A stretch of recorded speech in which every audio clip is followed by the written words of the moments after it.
తెలంగాణ తెలుగు రాష్ట్రాల్లో ఇప్పుడు ప్రత్యేకమైన రాజకీయ పరిస్థితులు ఉన్నాయి. ఇంతకాలం నందమూరి తారక రామారావు గారు పెట్టిన పార్టీ ఏపీలో అధికారంలోకి వచ్చింది.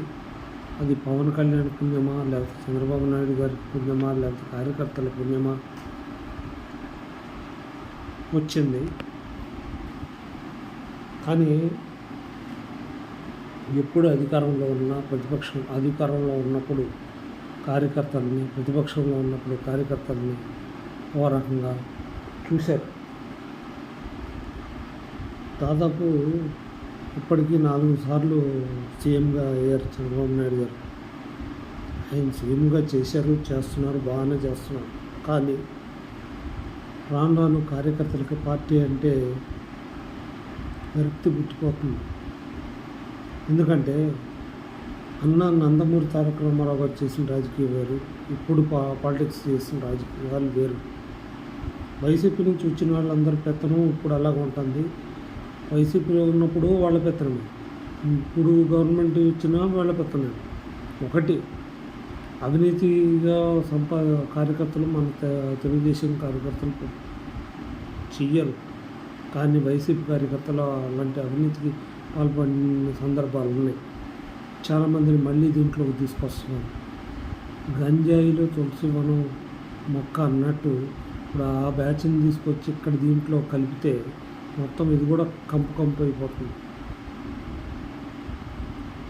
మహానాడు పెట్టారండి, గండిపేటలో పెట్టారు, హైదరాబాద్లో పెట్టారు, చాలాసార్లు తెలంగాణలోనూ అటు ఆంధ్రాలోనూ పెట్టారు.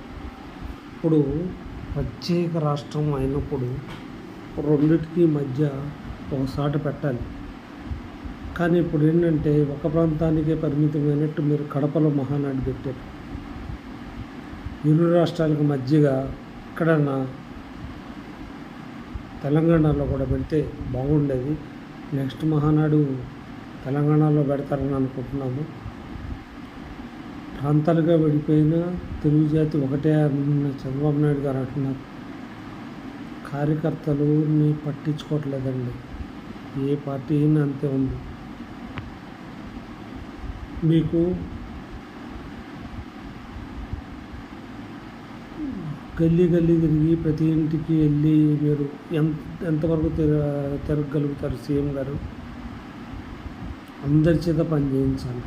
క్యాడర్ మొత్తం ఇప్పుడు అధికారంలో ఉన్న ఎమ్మెల్యేలు, ప్రజాప్రతినిధులు